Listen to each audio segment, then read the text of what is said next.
Does that camera work? Is this being recorded? You're supposed to have everything taken care of. Okay. I think I'm supposed to let everybody know they're being recorded.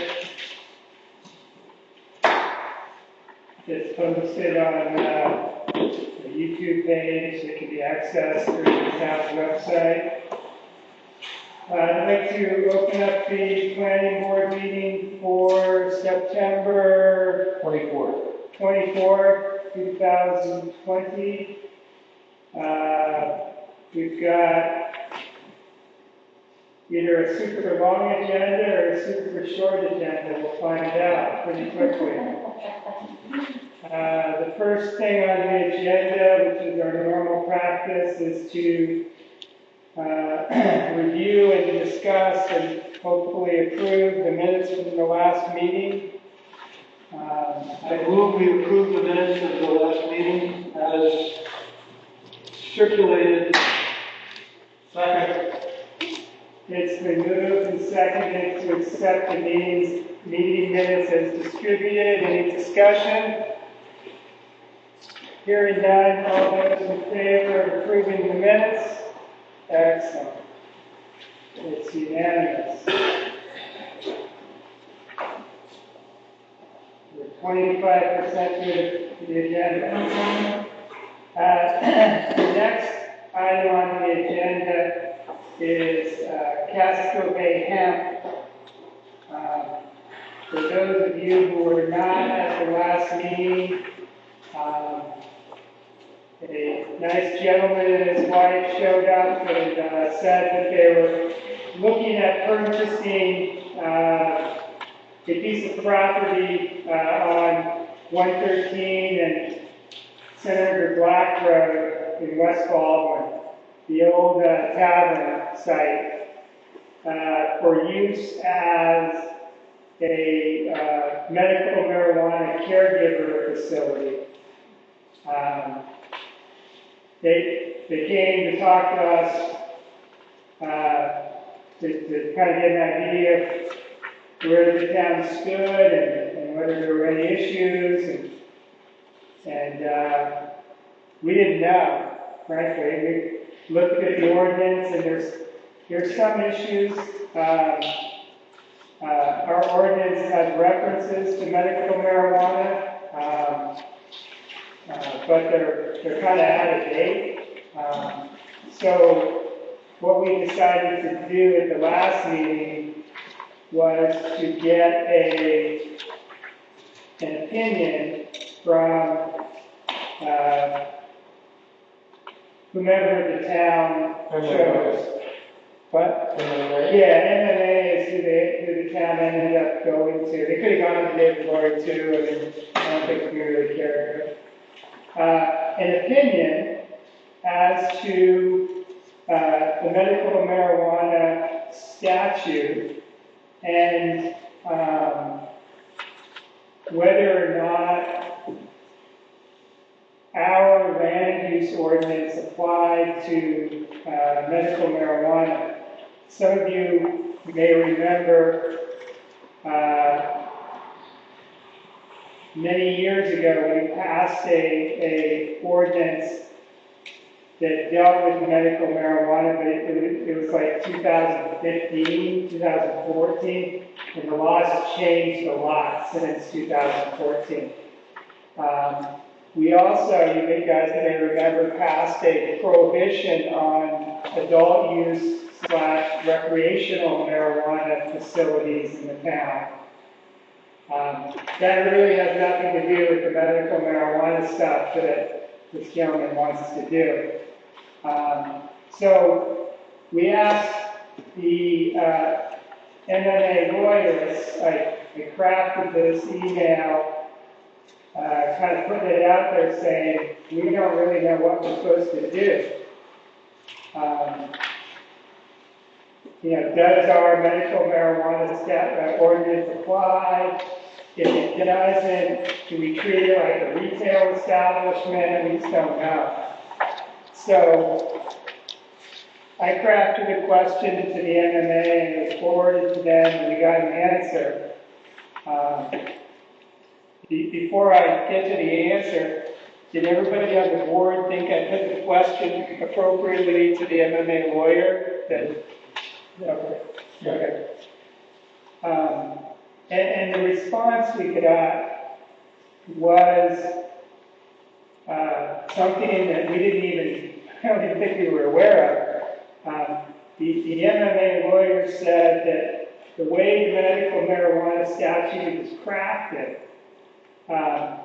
for somebody to operate a caregiver retail store, a retail front, I think it's called, under the state statute, the town actually has to opt in to allow it. That if we don't do anything, it's not allowed. But the statute says is if we do opt in, then they're allowed. And it also said you can't stop how many you have once you allow. That was my basic reading of the MMA's response. Does everybody kind of agree with that? Yes. Yeah. So I forwarded it to Evan. Not even Evan. I want to say even, but it's Evan. I forwarded it to Evan. The gentleman in question is in the back here. And I forwarded it to him and said, this is what we're getting from the lawyer.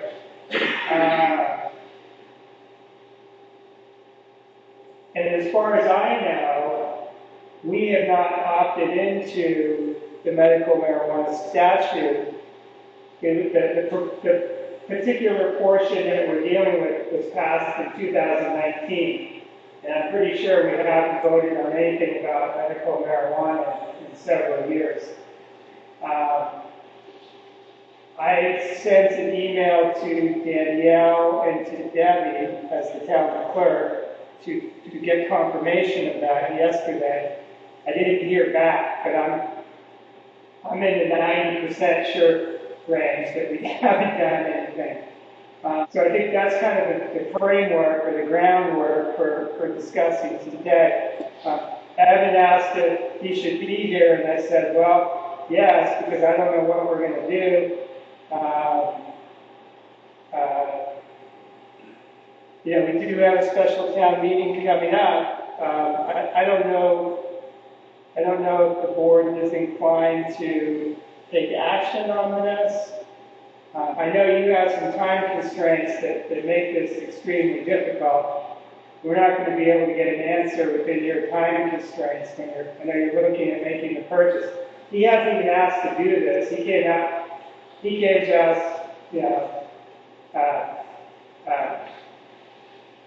just kind of get the lay of the land. And great thing to do, obviously, we really appreciate it. I'll open it up to the board or Evan, whoever wants to give any thoughts on this, but I kind of feel like that's the status, and the question is where do we go from here? But I don't think there's any question about what the status is. So anybody else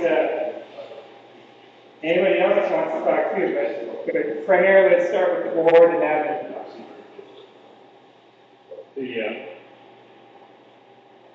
For anything to change, it would require either the board or somebody in the public to request an ordinance to allow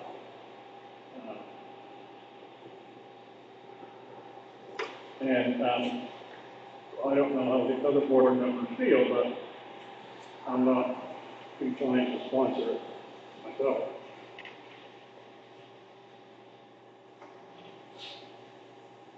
Yeah, I feel the same way. Yeah.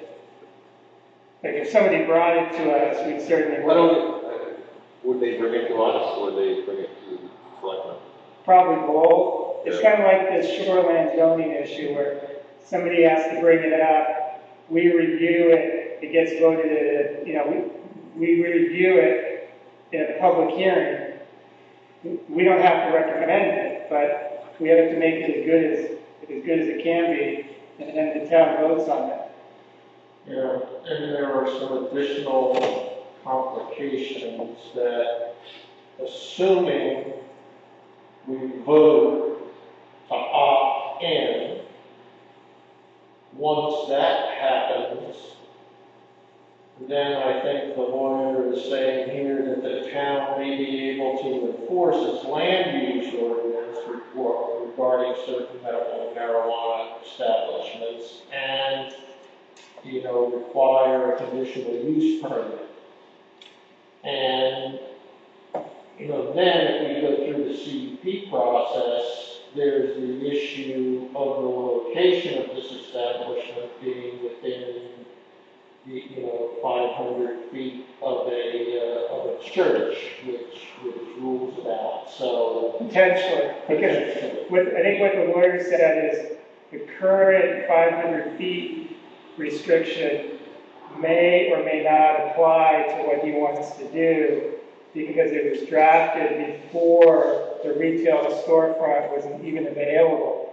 And it's not clear that it applies to what he and wants that's to where he do. said we should go to our Town lawyer. town lawyer.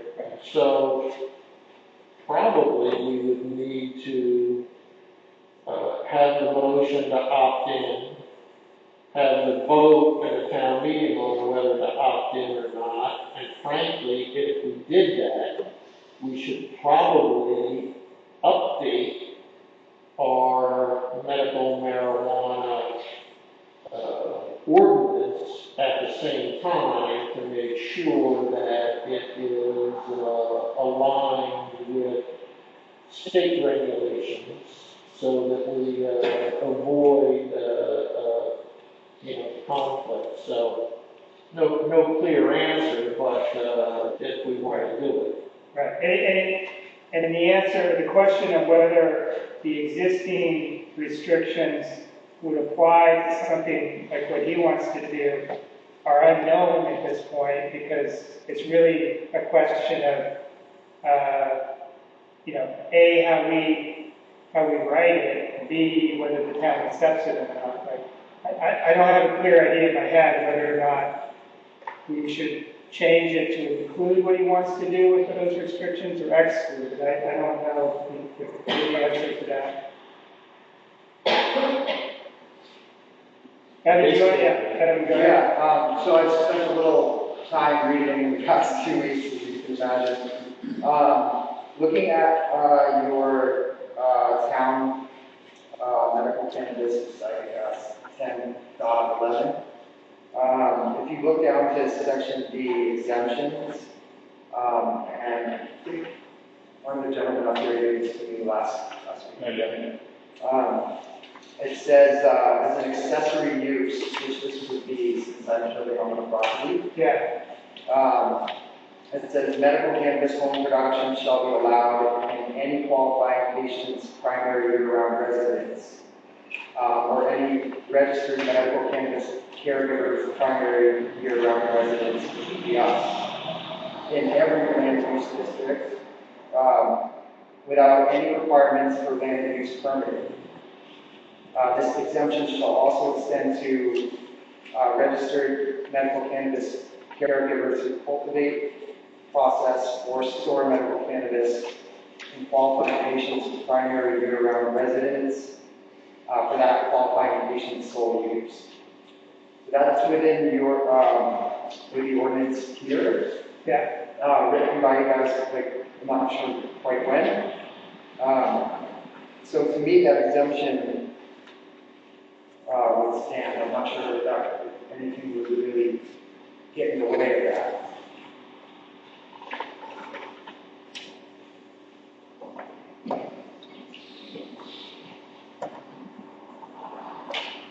And I think the project still doesn't get past the first hurdle of opt-in.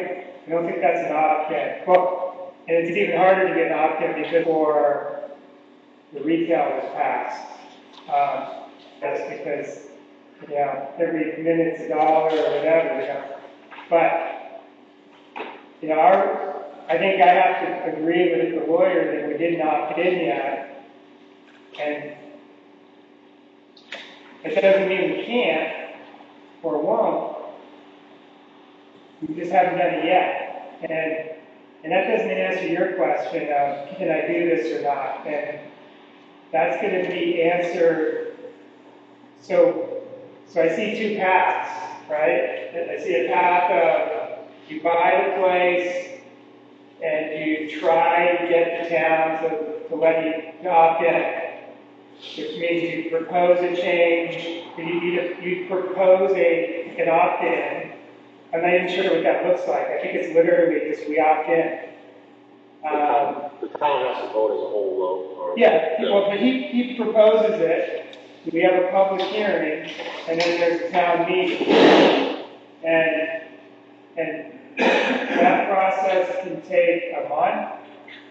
It can take until March of next year when there's the annual town meeting. If he wanted to short circuit that, didn't I hear somebody say that if you get 25 signatures of town members that you can,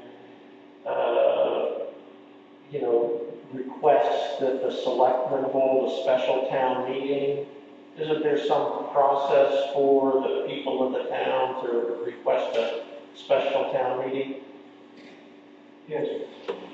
Yes, 25 signatures on a petition to the selectmen, and they have to put the article on the warrant. When they call the meeting, it's up to them. Frankly, I would prefer Groot on this than to have the planning board essentially recommend it. Oh, no, I totally agree. I don't think we're in a place to recommend it, but we have a special town meeting coming up. Right, my point there was, he doesn't have to wait till the annual town meeting in March. If there's a special town meeting and you get the 25 signatures, something can happen sooner about opting in or not. Well, I don't really know the inner workings of the legislation locally. But if the opt-in, if your ordinance was written, you said 2015, 2016 around there, and the opt-in was 2019, does that negate your ordinances previously? It does. It could. It depends if it's inconsistent with the statute. I haven't compared the two, so I don't know if there's inconsistencies or not.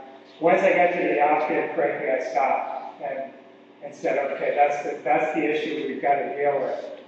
So I guess what we're trying to do is tell you what the inner workings are. So the most effective way for you to get this answered, one way or the other, is to work with the selectmen and get this on what's called a warrant. Have it at a special town meeting. There's a special town meeting coming up on a different issue. I think you were here for the change in the shoreline zoning discussion. Do we have a date set for that? I think it's October 6th. Well, we have a hearing date, but we don't have, I don't know what the town meeting date is. Hearing on the shoreline zoning issue on October 8th. After that, there will be a special town meeting to vote on that and other issues. If you can get, is it 25? 25 signatures on a petition asking for the town to opt into the medical marijuana statute quickly, we will add that to the public hearing on October 8th. But there has to be, I think it has to be noticed like 10 days ahead of time, so. It's the 25th, right? Was there a notice in today about 10-8 thing? Yeah. Well, you'd have to talk to the selectmen then, because it would be their discretion.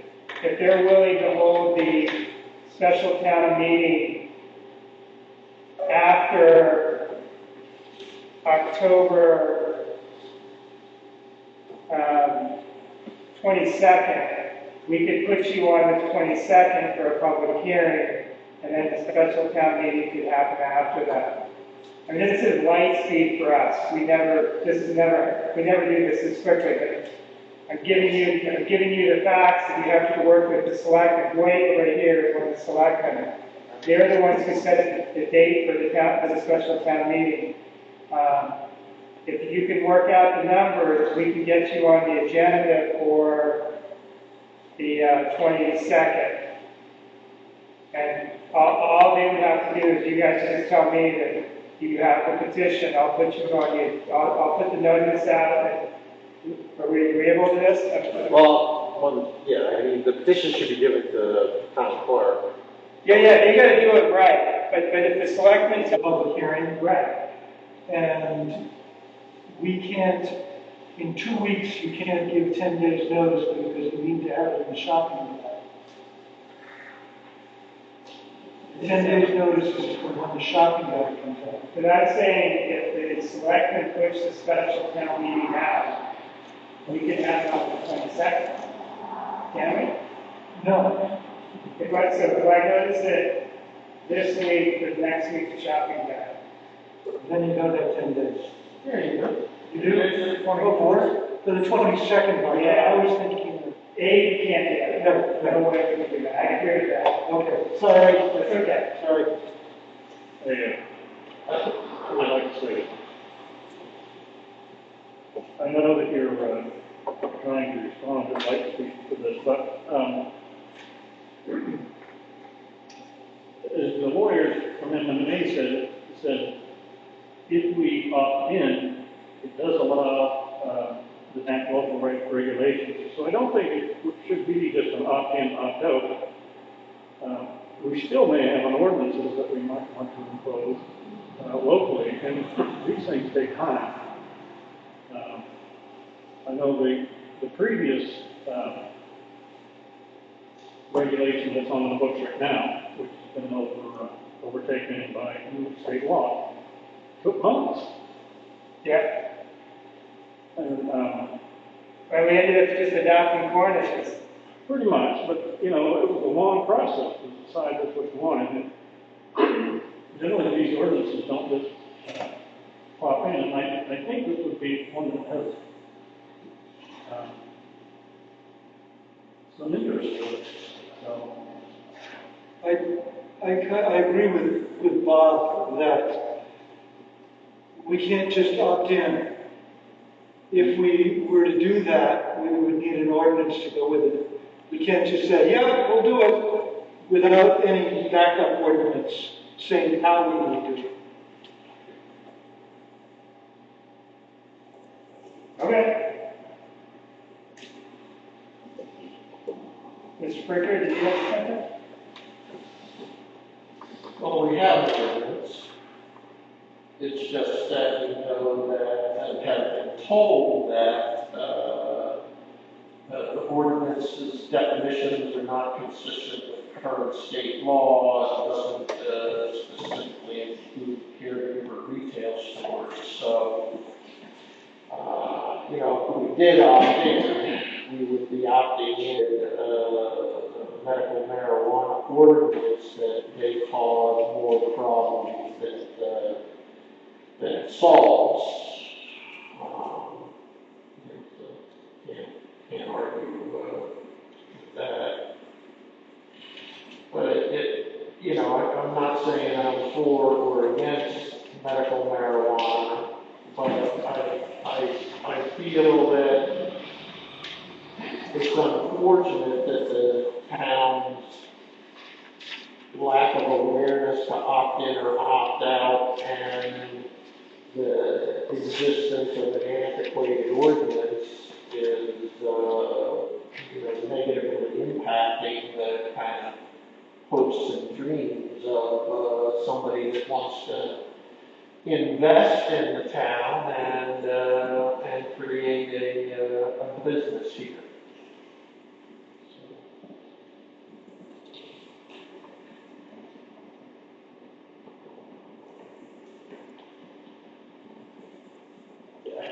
I have to agree with you.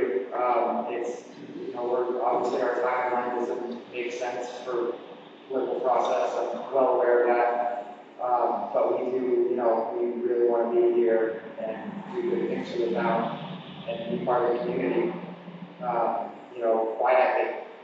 And I think that's, very easy for us to do. We are closing on the house October 6th, so we will be part of the town regardless. So you're gonna go ahead with that? Yes, yeah, we legally don't have the obligation to back out at this point. Time has gone on. So we will be part of the community regardless. Because I'm in love with the house, so. Yeah, she said you could do your business wherever, we're living here, so. My hope is that we can do both. Well, my thought there is if you're gonna go ahead and buy the house and invest in Baldwin, that you should take a long-term view to follow a path for helping the town go through the process of voting on whether to opt in or opt out, concurrent with updating our medical marijuana ordinance.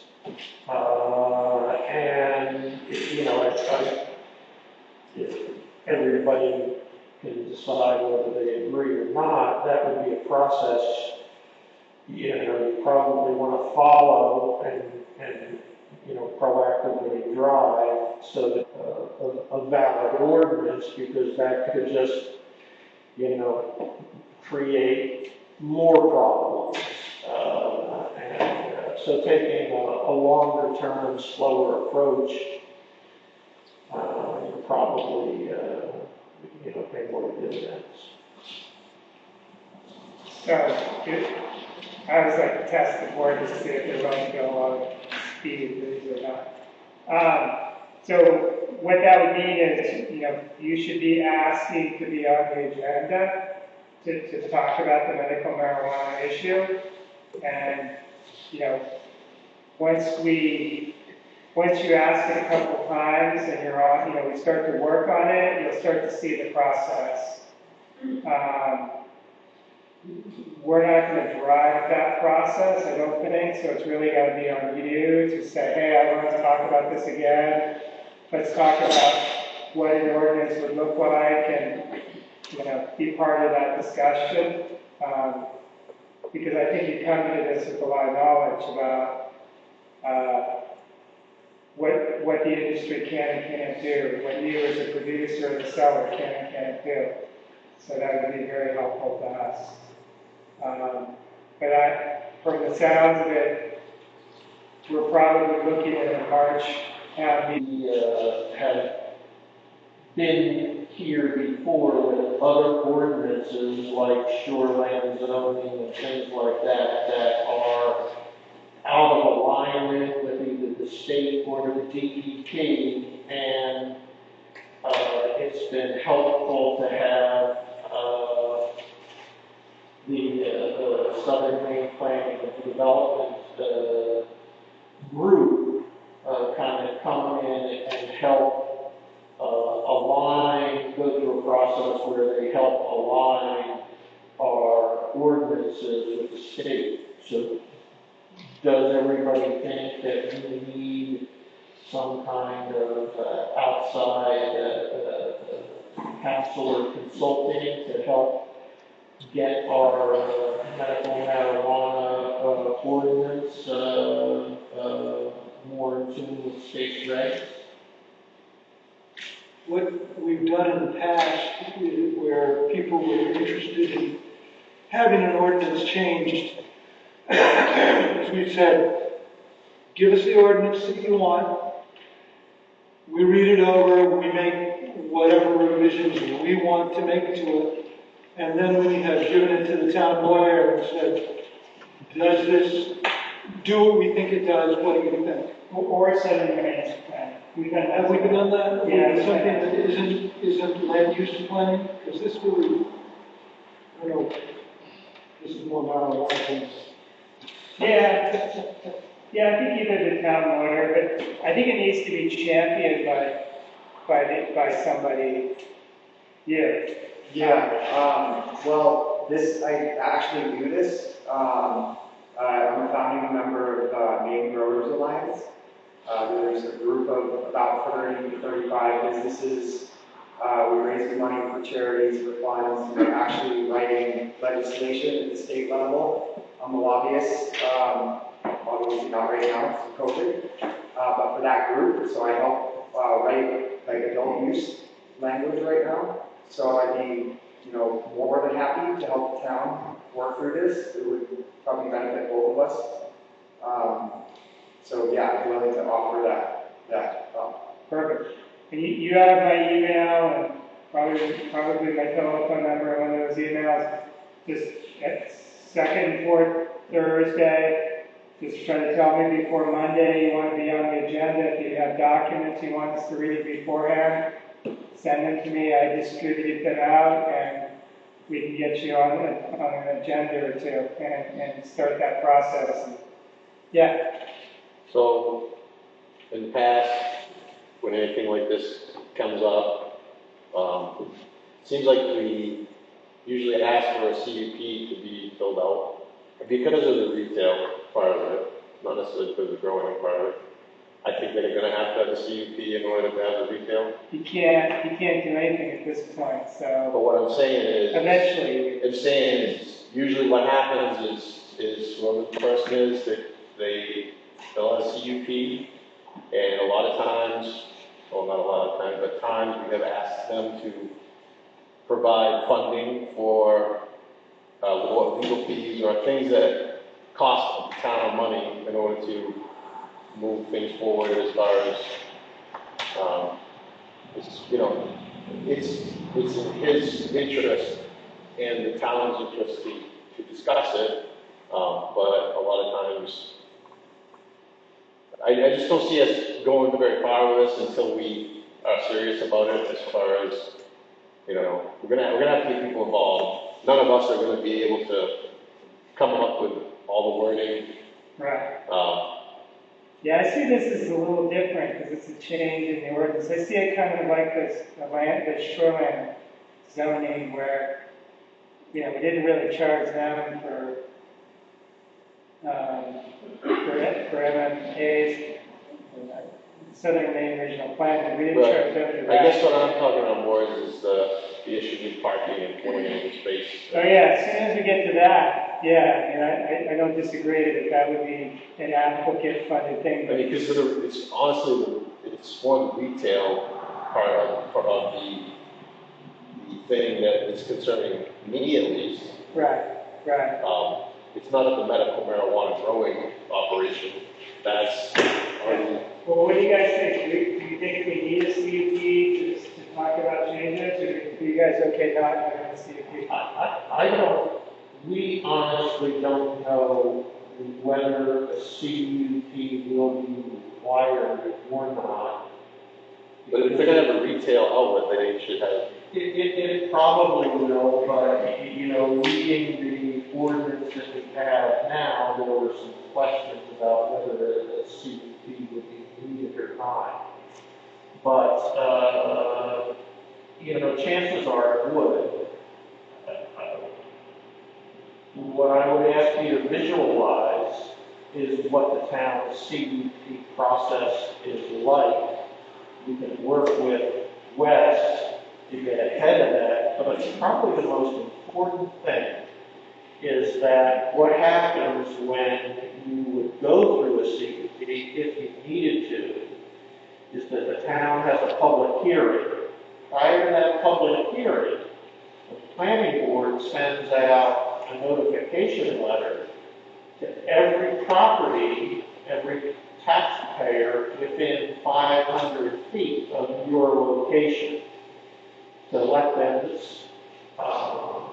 so that's, that think about, because anybody who has a reason to be opposed to what you're doing there would show up at that time now to think about who your neighbors are and start communicating and building bridges and things. So I kind of want to close this out, yeah. David, maybe you could recap for me then, because we started out talking about the requirement for a petition for either an opt-in or an amendment to the existing ordinance.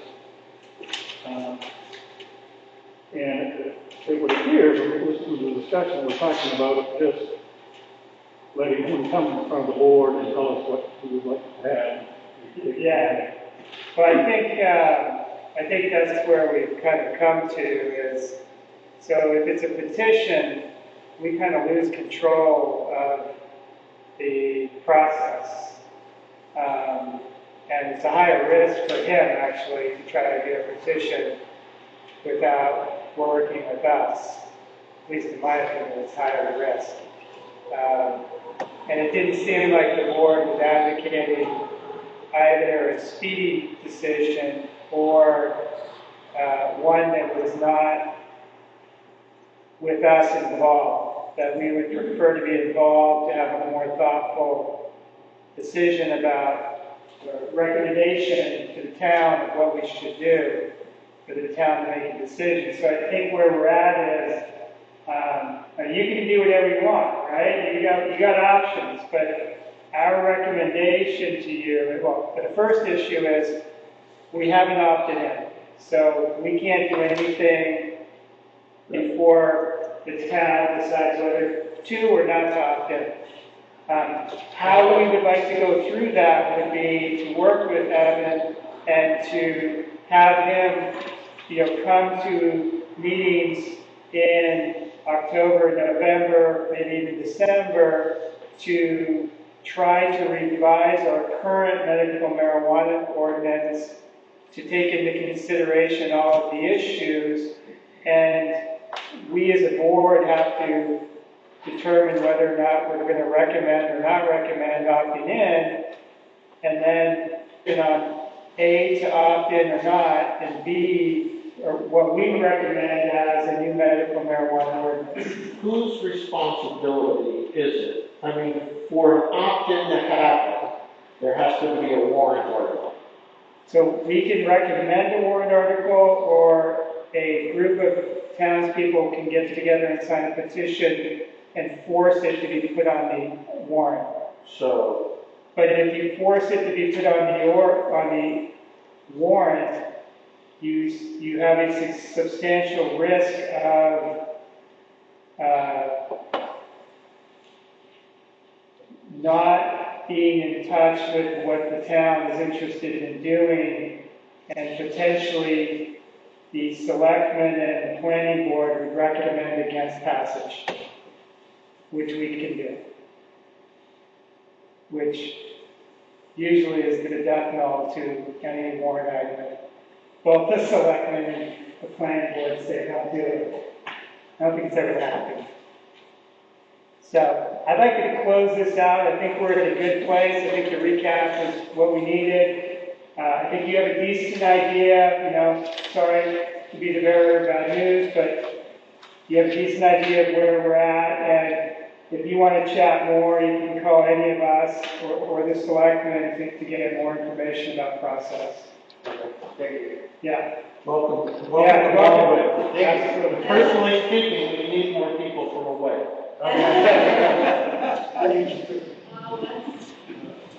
Absolutely. And that's item number 2. 66% of the agenda. So item number 3 is a request by the planning board to have Nature's Wilderness present itself before the board to discuss the conditional use permit and the violations that have been brought before the board. Because my perception is they're violations.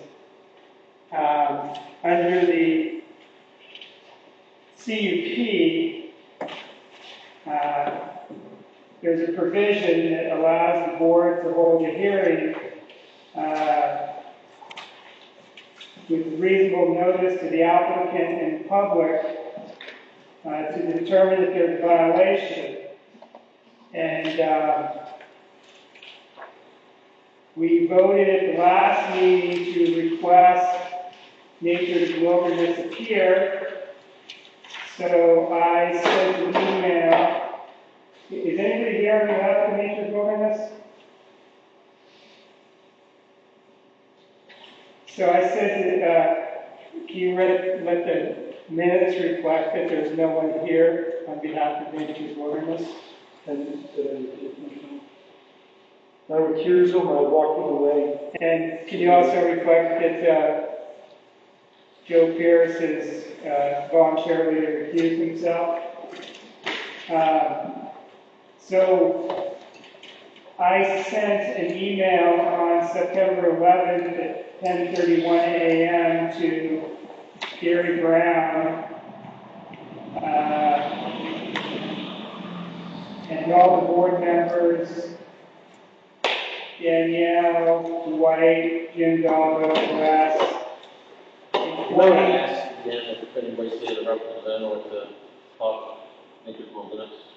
Yeah. I just want to confirm, is there anybody here on behalf of Nature's Wilderness? No? Okay. I sent an email to Gary asking that, telling him that we voted to have a hearing, quoted the provision of the CUP, told him that we were holding it September 24th at 7 o'clock, asked him to appear, or have somebody on behalf of Nature's Wilderness appear, and I asked him to acknowledge receipt of the email so the town and the board, which is part of the town, could avoid the expense of serving the notice on Nature's Wilderness. I received no response from that email from anybody associated with Nature's Wilderness, so I trotted off to the post office and paid the $7.50 to send a certified letter from East Baldwin Post Office 3 miles down the road to Nature's Wilderness. Return receipt requested, and a few days later in the mail I received the return receipt that Gary Brown had signed for my letter, which was a copy of the email. So there's no question that Nature's Wilderness was informed of this. I believe it was discussed at the selectmen meeting as well that Mr. Brown attended. So at some juncture, I got an email from Danielle, the town clerk. Jim Dalwood, one of the selectmen, had requested the MMA provide an opinion as to whether or not we could hold a hearing without noticing it in the shopping guide. And the town lawyer said, and there's a selectman that passed this is a while back, they passed a notice of public hearings policy back in 2016. So the lawyer was asked whether or not we had to comply with that. And the lawyer wrote a whole bunch of words and basically said, yes, we had to comply with that. Which requires a notice in the shopping guide for any non-regularly reoccurring town government-related meetings, hearings, and public information meetings. So, being that recalcitrant child I am, I sent a email back to the lawyer saying, gosh, I'm pretty sure the board will ask the following questions. Did Mr. Dolph or Danielle tell you that we were going to hold this meeting or this hearing at a regularly scheduled planning board meeting that had been properly noticed, etc.? Because the notice requirement is only for non-regular, reoccurring town government meetings. So the lawyer sent back another email, which I distributed to the board, saying a whole bunch of other words, basically saying, you got a point. You may be right. Because it's occurring at a regular meeting, you may not have to specially notice it, but because you felt the need to specifically invite Nature's Wilderness, it may not be a regular meeting, so you may have had to. You left out the most important part, and that was that therefore. So he said basically, the way I read it was, there's arguments on both sides, but the planning board, because we're appointed, serves at the pleasure of the selectmen, and if the selectmen believe that we have not complied with it, then the appropriate course of action would be to either discipline me or, I think, instruct us not to hold it. I'm not sure if we went that far. So, interesting background, interesting story, interesting backstory.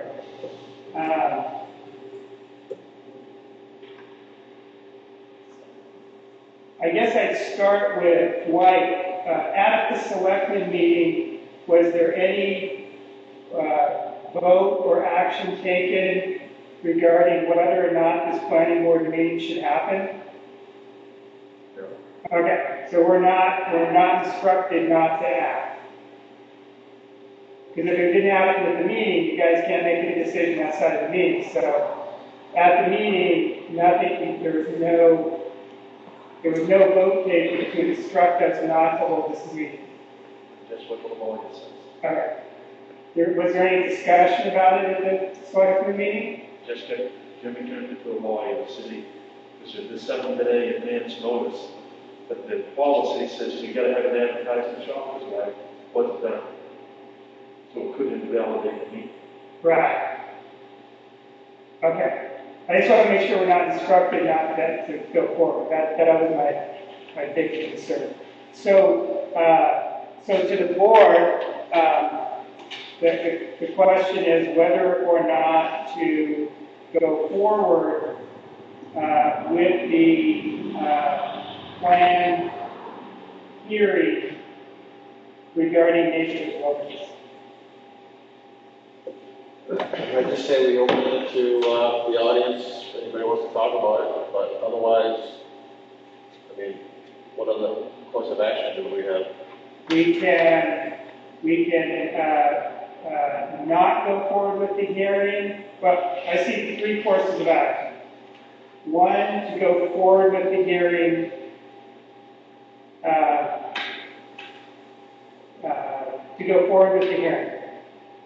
2, to not go forward with the hearing and schedule it for the next meeting that we have and notice it in the shopping guide that we're having a meeting,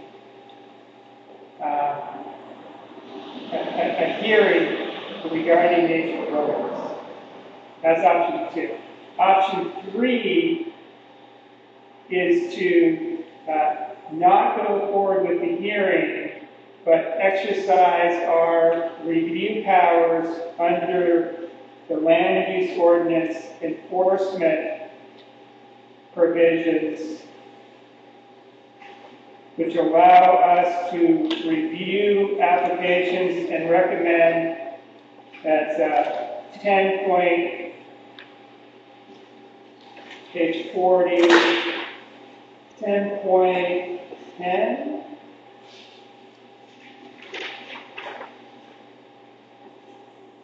It looks like 10.10.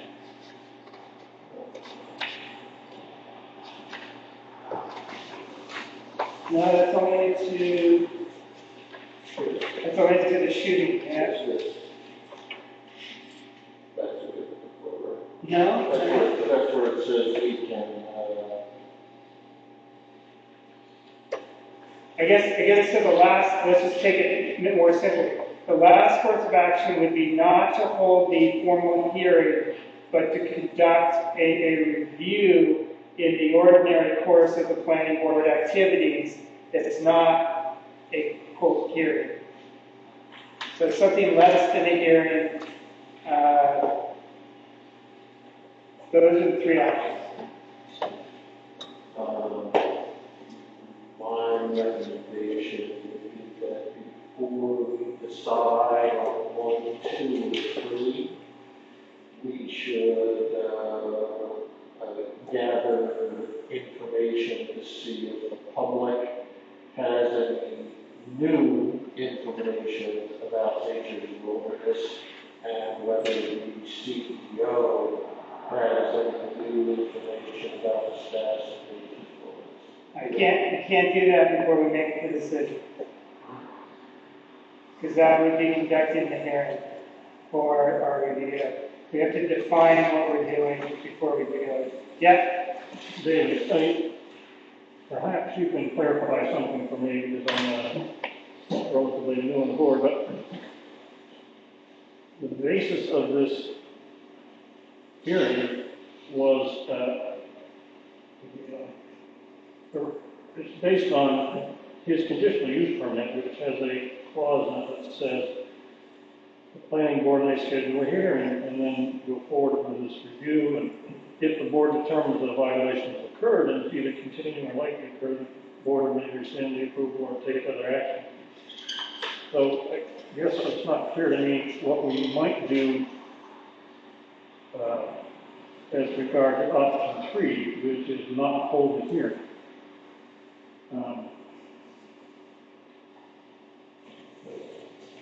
We'd probably just talk about nature's wilderness for a little bit. And we are parole. So, Just so I understand the 3 options, I can give you what my recommendation would be is to reschedule. Matt Sanborn has had it. You just said what our goals are. I just wanted to be clear that my goal is for nature's wilderness to stay running, but to be in compliance with all state laws that they're currently not abiding by. I don't want to see them closed. I want to see them obey the law. So the fact that they didn't even show up tonight makes me, wonder even more. Sure. Yeah. it's in our CUP regs,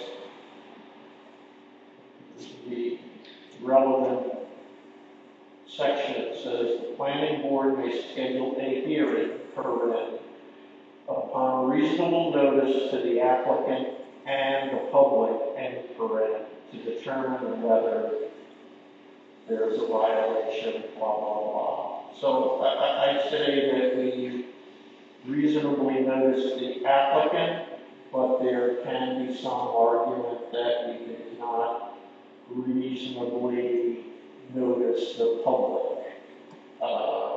Certainly people who go on the town website and see the agenda and things like that, no, but we didn't put it in the shopper's guide. So just to be on the safe side, so that any action we take at the hearing, the public is.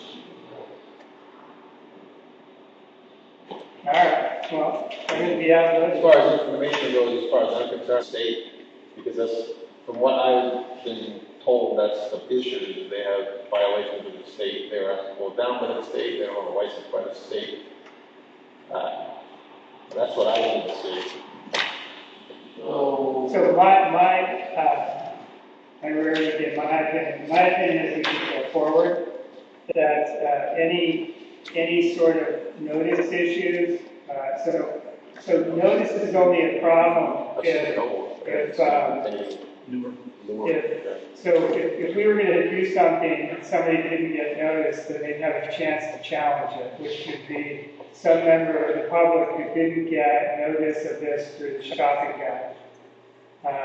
And I don't think the applicant would have any grounds to challenge it because the applicant received abundant notice. So I would advocate for going forward under the possibility of being disciplined by the town selectmen, but I think it's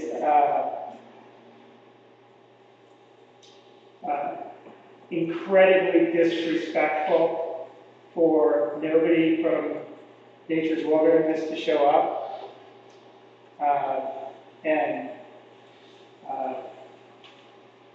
I think that we should hold the hearing. Because the hearing's going to last like 10 minutes because they didn't show up, so there's really nothing we can do. I agree. You know, I think there's another issue here that we're kind of dancing around, and that is I feel that there's a gap widening between the planning board and the select board. And I want to take the first step to not let that get any wider. I think that if we hold the hearing, it's basically telling the selectmen that, you know, you recommend that we notice the public in alignment with your policy, if you went to the trouble of going to the MMA and things like that. And on one hand, I certainly agree with you, given everything that Nature's Wilderness has done, just the fact that they opened up as soon as they got the CUP without a state license, is reason enough to hold the hearing and revoke their CUP. Putting that aside, the fact that they're not here, you know, and the fact that the selectmen have given us some direction. As much as I'd like to go forward with the hearing, I'm wondering if discussion is not the better part of valor.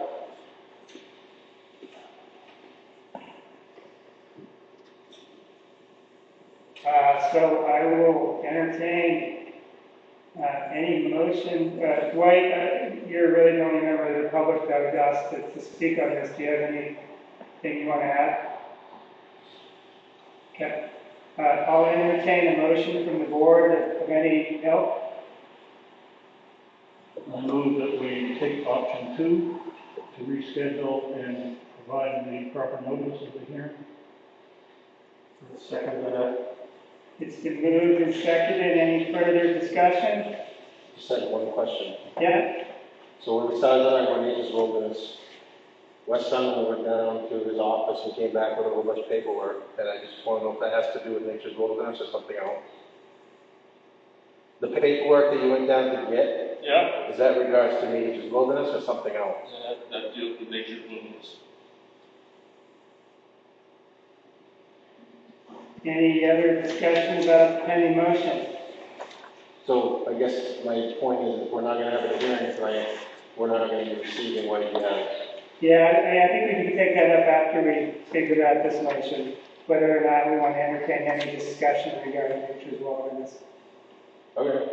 Yeah, so, it's been moved and seconded to postpone the, hearing, until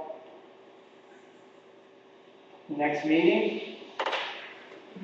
Is that the motion? I didn't hear what day. I didn't go to the date, until we get it proper notice, but let's figure it out. I guess, before we- So if we get a notice to Shopper's Guide on Monday, we can held, what is our next meeting? 22nd. Oh, the next meeting is, no, the, If it goes in the 30th, we can, you know, that's enough notice to have a hearing on the. it's up to you guys, it's your motion. Yep, on the 8th of October. So the hearing continued on the 8th with notice to the applicant and to the public in the shopping guide. All those in favor, raise your hand. All those opposed? It's actually 2-1, technically. So the motion passes. So I have nothing else on the agenda tonight. I said it for a second. Does the board want to ask any questions or deal with anything today regarding nature's wilderness? I don't. Okay. I would like to hear from members of the public if there is any new information about the violations at Nature's Wilderness and whether the CEO has any new information. Sure, I think that's within the agenda. The nature's wilderness was on the agenda, so I think it's fair to have that discussion. Y'all heard his question. Does anybody have anything to say? Yes. If you didn't have any information since we learned the violations of the state requirement, has Nature's Wilderness attempted to correct any of those violations? We don't know. I don't know. Nobody knows? No. That's why we asked him to come here. That's why I wanted to have a hearing. My other question is, since we know that they are in violation of state regulations, why are we issuing them a permit to operate? Are the two not connected? So we issued that, so oftentimes the two are not connected, or they're temporarily connected in the sense of sometimes they have to get the permission to do the activity from the town and then go to other regulatory bodies to get other permissions. So what normally happens with businesses is they'll get the CUP to do business, and then they'll get the licenses, because a lot of times the state won't deal with you unless you have a CUP. Okay, So most businesses, normal businesses, would go through and get their permits from us, and then they go through and get the state licenses, whatever else, if they're a gun store, they'd have to get certain licenses. If they're a campground, they have to get certain licenses. So normal businesses would get a CUP, and then they would go get other licenses before they open. okay. Is there any clause, for lack of another word, when we issue a CUP, which will use permit, these businesses that they need in order to go apply for the state licensing, is there any clause in our paperwork that says if you don't get these, you can't operate? Yes. Is there something in ours that says that? There's a general statement that says you can only operate within state, local, and federal laws. So if someone then If you operate without that license and you're in violation of the law, you're also in violation of the CUP. Okay, knowing that, and knowing that this is limited information to me, why do we still allow them to operate? So we're not the normal enforcement arm of the town government. That's the CEO and the selectmen. So Okay. So that then, would have to be posed to the CEO and the selectmen. so that goes to them. So then I can't, I mean, this is your meeting, so I would have to bring that issue up with the town meeting, with the selectmen. Unless Dwight or Unless they can Wes give want to a answer. reasonable explanation, why? Yeah, unless they want to answer it, I mean, it's up I to don't, you guys. I mean, there's 3 selectmen. Yes, Dwight, there's I know Gary, Port White's sitting here all by yeah, there's himself. Gary Brown, which is also He part keeps coming owner. back. There's Gary Brown, which is also part owner of Nature's Wilderness, is also, Accuse himself every single time. I and then there's understand Jim that. Dolan, Yes, he's another selectman. yes, So, yes. Do you guys want to answer the question or not? Yeah, That's I for think we've all learned something from this, and we're still learning as we go. Correct. Very good. And I agree with you that, we, in good faith, we expect them to get their licenses and stuff. We was told they had a license, Yes, and they didn't have a license. correct. So before we're gonna have to check on that law, they're gonna provide it, and the other thing is, don't just tell us that, show us a paper copy. Correct. And show it, don't be scared, show it to the planning board, show it to the board of selectmen, show it to everybody. And they don't have it, they can't produce it because they don't have it. as far as we know, I can't tell you that. as far as we know at this point. Yeah, as far as we know at this point. Right. That's what the hearing was supposed to be tonight, I was hoping to see Gary or a representative from Nature's Wilderness with a handful of documents saying, we got our license, this was resolved, this was resolved, this was resolved. So there's no need to worry anymore. But we didn't even get a response from Nature's Wilderness. Yeah, My concern is that they follow the law. yeah. My concern is not some of the other things that people have had issue with, but definitely following the law and following the state laws, health laws, and they haven't responded to us, so. Yeah. Yeah. So then, And just to say for the record too, right, about a year ago, Norman Blake stood up and walked out of the meeting because I was he there. found out Gary Brown was running for selectman. correct, And he was real concerned that it was a conflict of interest. yeah, And at the time, we had talked about Gary McNeil being a selectman and running Dodge Oil, and we're in a different time, we're in a different situation completely. We have a clear conflict of interest going on in the town, and I really understand why Norman Blake stood up and walked out, because he had enough. He had been dealing with it a lot longer than I had.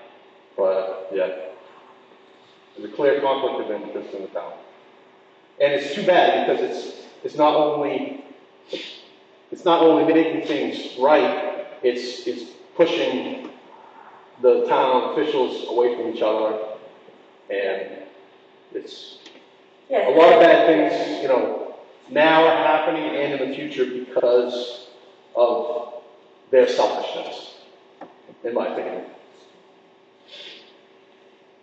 Any other questions, comments, concerns, constructive? I personally think it's important not to have laws to prevent, but in the course of human activity, in the course of all human history, sometimes there has to be turbulence for change, and for change to take place. And I think that, yes, it would be wonderful if you can still have a very harmonious relationship between the select board and the planning board. But I still think the law, the fact that if Gary Brown not only, he misrepresents facts, withholds the truth, there's so many nice ways to say that he is which I don't say. But, still water orders aren't always the ideal thing. Sometimes change can only take place if the waters do become turbulent. And so you have a little friction with the select board. Isn't that realistic? Isn't that right? Isn't that how humanity has moved forward? If we just ignore these kinds of things and, you know, always, it's not going to move, Yeah. you know? Yeah. So you want, anything else? Anybody else have anything? Well, I just would like to comment on Dwight's comment. I was not going to say anything for the first time in 40 years. Dwight, it has not, as was mentioned at the selectmen's meeting, two of us that have been against the campground all of these years. There are a slew of us presented to you on a petition. So you got the petition a couple of weeks ago with all of the names and with evidence that the campground was operating illegally, and still nothing is done. Oh, wait, that got stopped there. We've contacted MMA, we use them as well. We know there's some problems. I can't quote on those problems right now, but they have given us a road to go and what to do. And right now, we're seeing the actions through the CEO, you know, so there is some things going on. Right? I feel I shouldn't be talking to Nature's Wilderness. I'm not going to talk to Nature's Wilderness. No, but there's something, somehow, has to stop some. If it were anybody other than Gary Brown, I just have a feeling that everybody in town would say, here are the facts. If he's operating illegally, he needs to stop. And nobody obviously has done that because he's still in operation. And I am worried about the event that he's planning in mid-October, where he's going to have presumably over 100 campers at a non-event during a COVID crisis, which is still not all right with our government. That's all I'm going to say, and I'm going to start going on this before I come.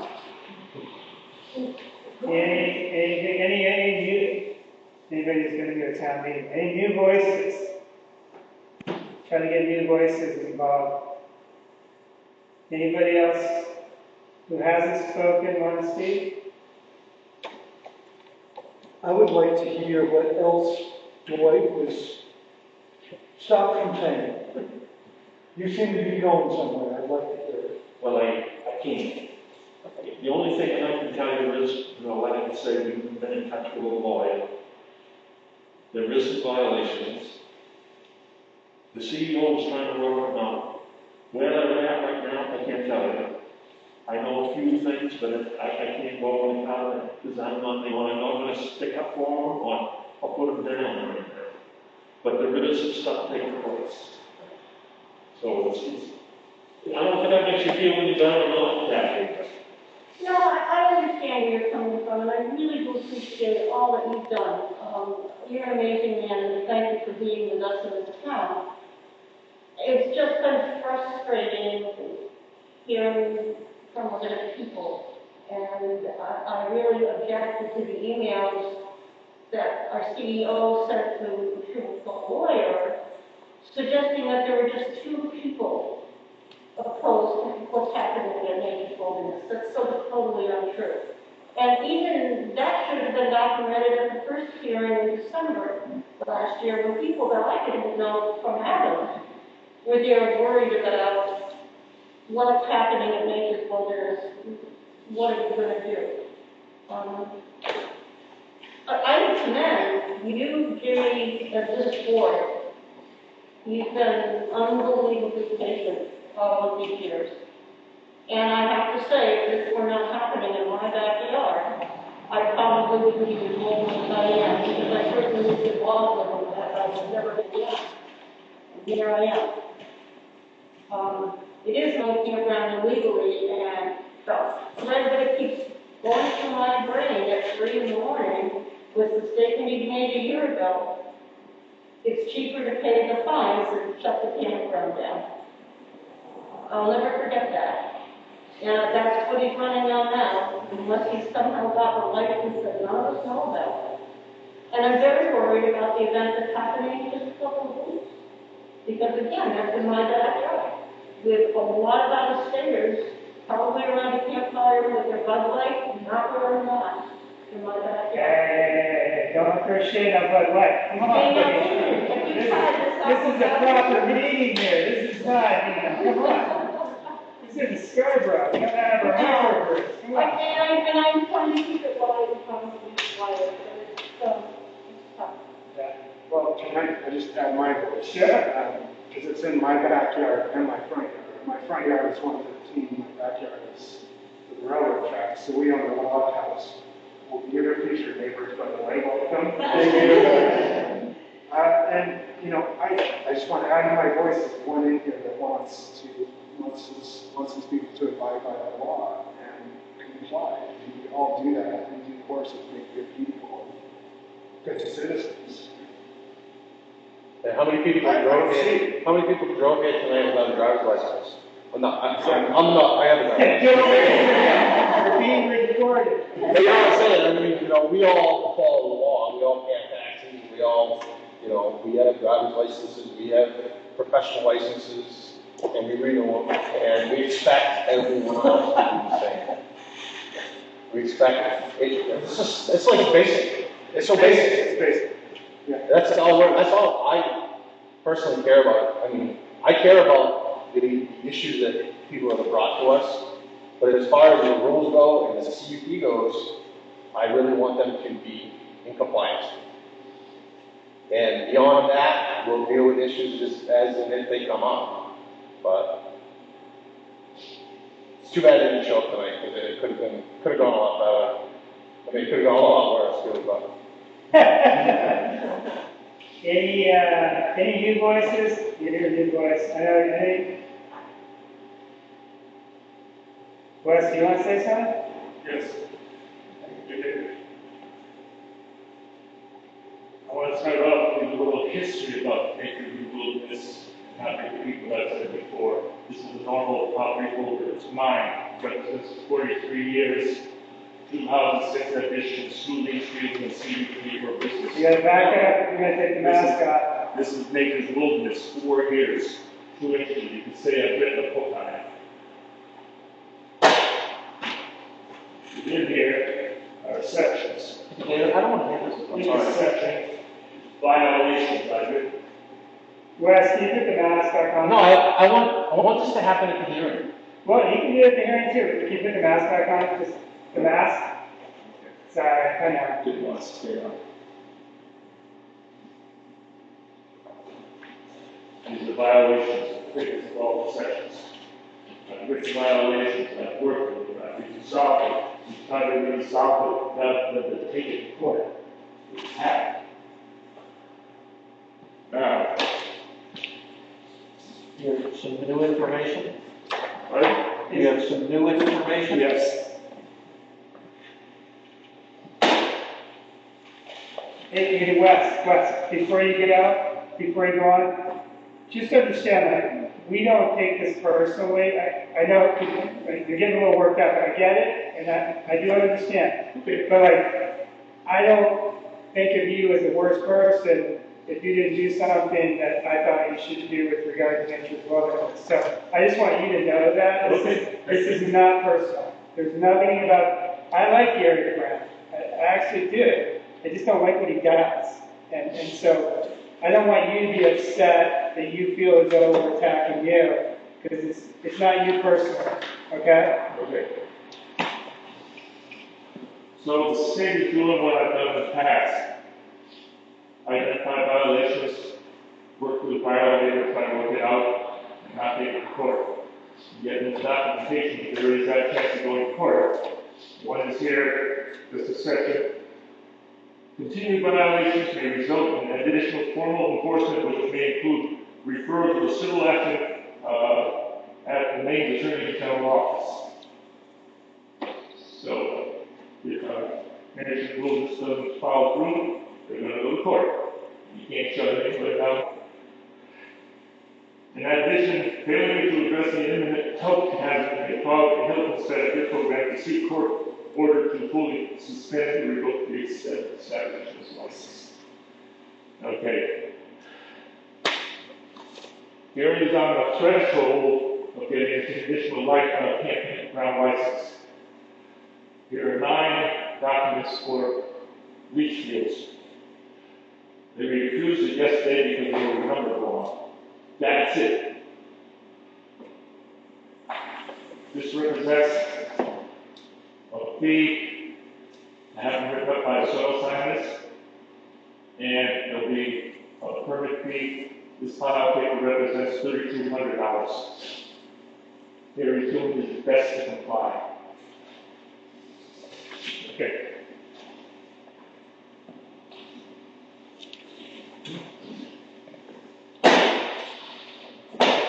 Appreciate the additional information. Yeah. So the problem I have is,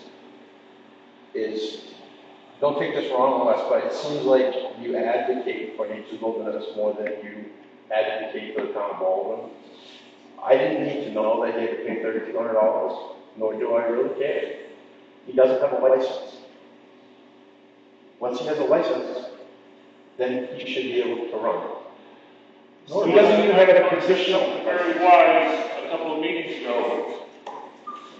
And I had mentioned also that I had inquired with the state 2.5 years ago about getting a state campground license. They said, we don't issue it until the town has everything settled with the CEP.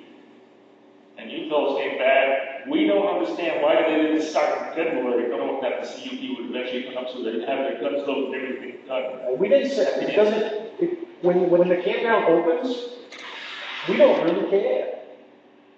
No. But when it's done legally, that's what we care about. We don't care if the campground doesn't open for another 2 years. Honestly. I personally don't. Well, the smart thing as long as it's done by the law.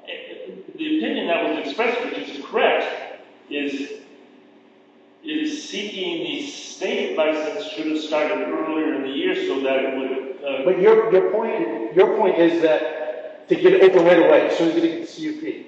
That wasn't the point of. I don't believe anybody on this board was.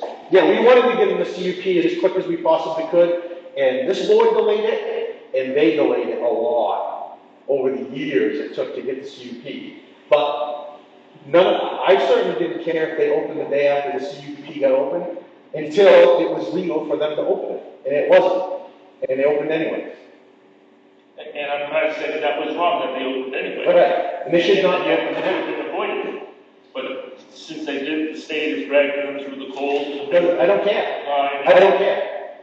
Yeah. Okay.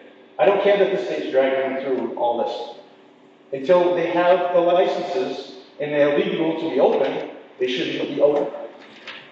Whether that takes another month, or whether that takes 3 more years. Right It's now, it's not your, mine, or the selectmen's problem when they open, as long as they're doing it legally. right now, currently, you're probably correct, it shouldn't be open. But right now, currently, it's at the state level. They're dealing with it. Right, and when the state's done dealing with it, then they should be open. And they are, because they're trying to work with them to solve it.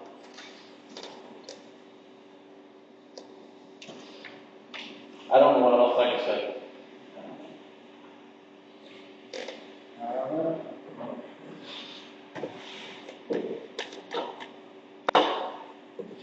I guess I was surprised to hear that the selectmen are doing things. Are you talking about the CEOs doing things? Because I've watched the selectmen meetings and, talked to people who attended.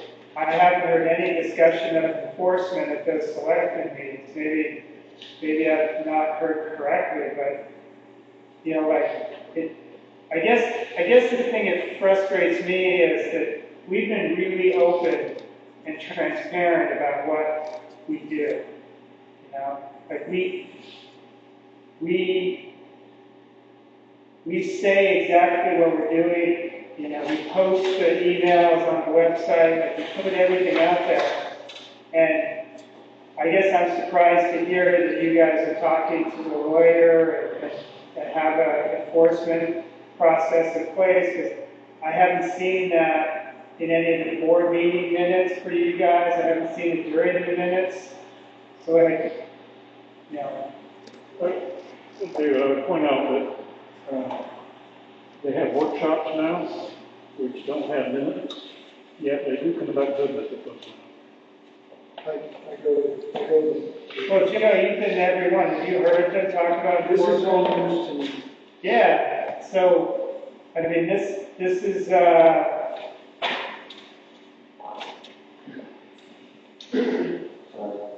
I guess just to clarify, I want campground open. I want them to be open. I want them to be open legally. That's all. I'm not advocating that they're not to open ever. I just want them to wait till they're done legally. And I know it takes time, I know the state, everything, right, especially with COVID, everything's delayed. But they need to be in compliance before they open. What if somebody gets sick? What if somebody gets hurt? And, you know, I mean, it really doesn't affect the town, but for them, you know, they don't have a license. it could. I mean, there could be a claim that we, you know, like, we negligently inspected the campground. Like, we signed off on the fact they could open up. Yeah, once they're in compliance with state, local, and federal laws. No, they're in direct violation of our CUP right now, Right. and we didn't stop it. And there could be a negligence claim against the town. Could, Like, yeah, I mean, whether or you not should it's a get good more, claim, I right? don't know. I don't know if it's a good claim, but I'm concerned. I had a tenant for 9 years who was an insurance underwriter. And she made me very, very aware of insurance issues. And I think Nicole Ernst talked about this once, about how you don't really know what you're insured against unless you go to your insurance broker and you say, am I insured if somebody drowns in a pool that's unlicensed by the state? Am I insured if somebody, God forbid, dies in a campground that is unlicensed by the state? And I have a feeling that there are a lot of insurance companies who would say, no, you're not insured, you didn't get your licenses. And this is the responsibility of the town. I mean, you know, it's even worse than dying is becoming a paraplegic. You know, this sort of thing is our responsibility. That's why we have enforcement, so that these issues don't come up. so, if there's no new information about transgressions or violations or lack of violations, I'm hoping to wrap this up.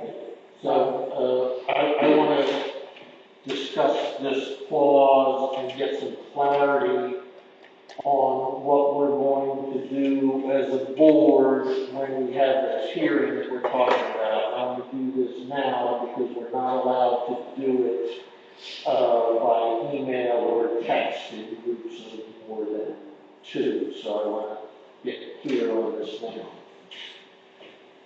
So the law that we're operating off of says the planning board may schedule a hearing upon reasonable notice to the applicant and the public to determine whether, there is a violation of the approval of the CUP or any of the conditions thereof, including those contained herein, or any other violation of any provision of local, state, or federal law.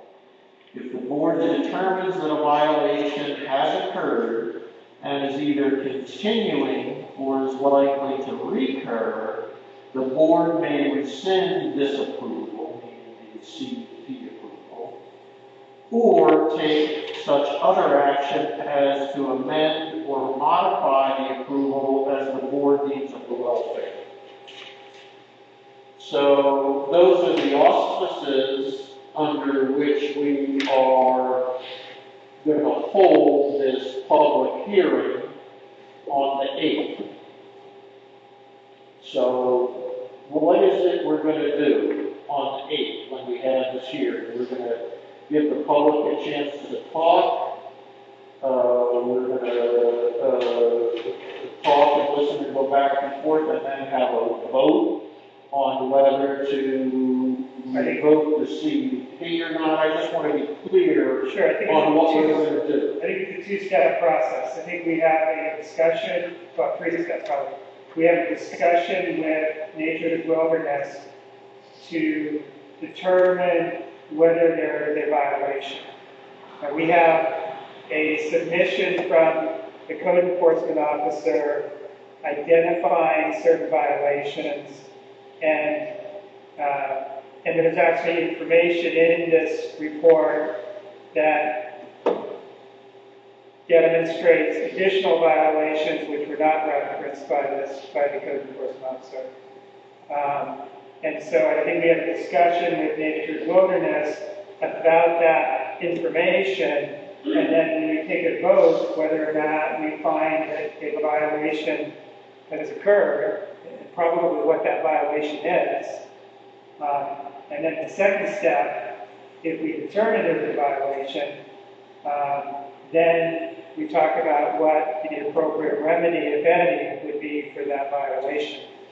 And I think the way it's written, it can be anywhere from rescinding the CUP approval to some sort of creative new condition that makes us feel comfortable that this is not a recurring issue, or adding additional conditions into the conditional use permit to make it such that we believe they will comply in the future.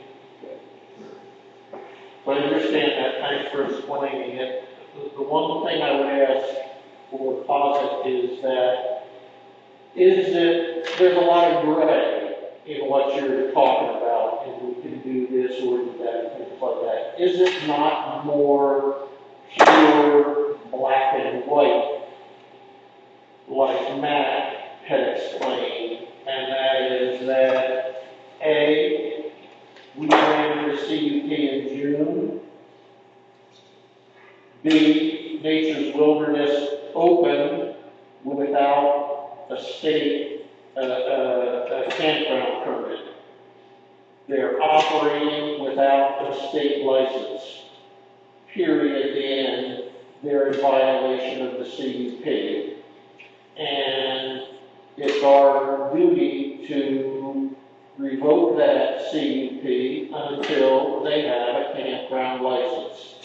So, you know, why would it not just be that black and white? I agree, other than if Nature's Wilderness could provide someone professionally from the state to say, they're not going to have a license until this point, but I don't know if there is such thing as a conditional license or whatever. So I know in businesses that I've been involved with in the past, if you violate, you know, an established business that has a license, if you violate something, they give you a certain amount of time to correct it. I don't know if since they've never had a license, that they get that time. I have a feeling that, from what Wes told us tonight, that they're probably in the same boat with the state right now that they were in with us, to some extent, because they were asked to close and they didn't. And so they're probably going to have to dot every I, cross every T in order to get a license from the state. I don't know if they can provide proof to us from the state saying that it's okay for them to be open, even though they don't have a license. So I have a question. I don't think it's that bright line, by the way, just to. You know what? I don't think it's that black and white. I don't think it's a bright line decision. as of October 8th, they'll have 24 more days to operate within this year. I could foresee saying you can't reopen without a license, and they have to get a license over the off-season. I could see a lot of different things besides just saying you didn't do what you were supposed to do, thus you lose your permit. I could see a whole bunch of potential off-ramps before getting to that conclusion. Plus, and I think this is, what the selectman and the CEO keep saying is, if you can certainly swing the bat and hit it as hard as you want, but if you swing the bat and hit something hard, you're going to end up in court, and that's going to cost the town a lot of money. And so, strict enforcement is not necessarily the best approach in a small town like this. And I've never advocated for revoking their everybody keeps throwing this around. I've never advocated for that. I'm curious, if I was sitting in the audience, I'd have this question too. If we revoke, if the planning Nature's Wilderness's CUP, what happens? What happens next? Because since we're not the enforcement board, I'll ask Wes and the selectmen, if the planning board revokes the CUP, what happens next? I think, We talked to the lawyer. What's that? We talked to our lawyer first. Yeah, they don't want us to revoke. I mean, it's pretty clear. They want us to find a path forward that, and I think he said, a path forward together where our needs are met and Nature's Wilderness needs are met. But, whether or not there's that path, I don't know. They don't want us to get into a stick fight with the Nature's Wilderness because that's just going to cost money. Does anybody know if they're still getting fined $100 a day? They were getting fined $100 a day up until, we had documentation for I don't know how many days, but I assume they're still getting that $100 fine. There's provisions for a fine being set at $100 per day for each day of a new violation, so it's an additional $100. But the line isn't drawn and it is not imposed until the judge says it. Right, but so nothing's changed, I guess is my question. Okay. Yeah.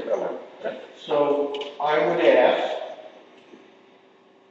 can the select board ask the town lawyer what would happen if the planning board revoked Nature's Wilderness's CUP? Maybe we should ask that question and know the answer. As you said, you talked to the town lawyer, maybe we should have that knowledge before we have the public hearing on October 8th. I'm not sure the town lawyer can answer that. I can tell you the answer, because he's already given us the answer. Right.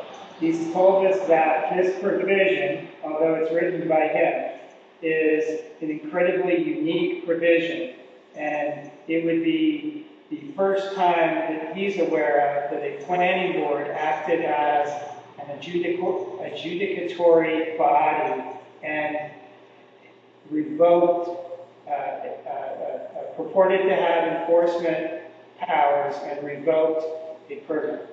So you would say he has no idea.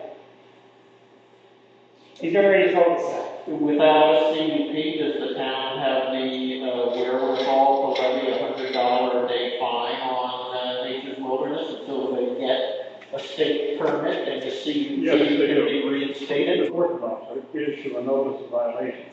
Right. And you would ask Wes if he's planning to do that.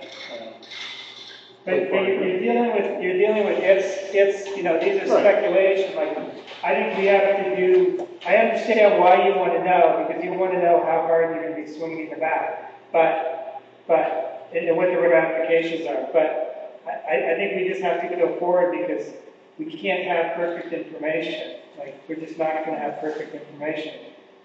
No. I actually like the fact you don't know what would happen, because that may mean you won't do that without feeling very strongly about it. I think that Nature's Wilderness has basically thumbed its nose at the town. They took the CUP and they opened up regardless of having a state license. They knew they didn't have it. They knew they shouldn't be operating. And they went into business anyway, and they've been operating since then with all kinds of violations. And it took the state getting involved for the town to get involved. And I think that the point that you brought up and the point that Joe brought up about liability is very important. And if the town appears to have done nothing or not gone to the full lengths of its ability to manage Nature's Wilderness, then the town has liability for what happens there. Yes, possibly, and more than likely, I would say we have some liability because we haven't revoked their CUP or added any other conditions to their CUP. We haven't issued them a notice of violation saying that you should not be operating because you don't have a state license. And consequently, the town has liability. So I know you think that there are shades of gray and all kinds of possibilities, and that we shouldn't swing so hard. But the town needs to think about its fiduciary responsibility and its liability. So maybe this will be the last comment, unless you get people riled up. You have a copy of their insurance policy? That's not a question, Mr. Angler, voice was Yeah. You have a copy of their insurance policy. And I wondered if you or the board could write their insurance company a letter asking whether the insurance company would honor the policy if it turned out that injuries happened while they were on license. Yeah, I'm not going to do that. I don't even say it, but I'm not going to do that. Does anybody on the board think that's a good idea? I think maybe one of the I think town people should do it. I think the town should do it. I don't think we should do it as the board, though. That's kind of outside of our purview. That's a selectman CEO issue. Yeah, it is. It's a town or selectman fiduciary liability responsibility to find out whether the insurance company is going to cover things that happen at Nature's Wilderness while they're operating without a state license, and at the same time asking the insurance company whether they'll cover it, and asking the town lawyer whether the town has any liability. That's what I would do if I was on the select board. I would find out what our exposure is. Okay. What's the exposure, if any? All right, so I really want to wrap it up. Oh, no, I just want to mention one thing about insurance. I have a limited I feel I have two limited liability companies. And my insurance company insists that the name of my operation be identical to the name of my limited liability company. Now, I operate as a sole proprietorship, and and probably, Nature's Wilderness may be a corporation. LLC. Well, they're an LLC, but the LLC has different classifications Right. within it. And I work with my accountant. But my insurance company stresses all the time, your online business name needs to be identical to your insurance sale. So, I don't know where Nature's Wilderness is Nature's Wilderness. But the name of the campground is Nature's without an apostrophe, and in the title, Nature's Wilderness Campground, and sometimes you see resort. So that might be a good question. Yeah. Not for me. Not my kind of realistic. Not necessarily for you, but Yeah. I'm thinking, because there was a concern about insurance. Well, I mean, I appreciate everybody showing up. Motion to adjourn. We're gonna be here on the 8th, same party, different time. Should be more fun, closer to Halloween. How did you escape punishment? I haven't yet, I've heard. I still could be, we haven't yet. Could it be public? Please? Why? It has to be public. Don't keep. I'll entertain the motion, all in favor, good. All right, thank you, everybody.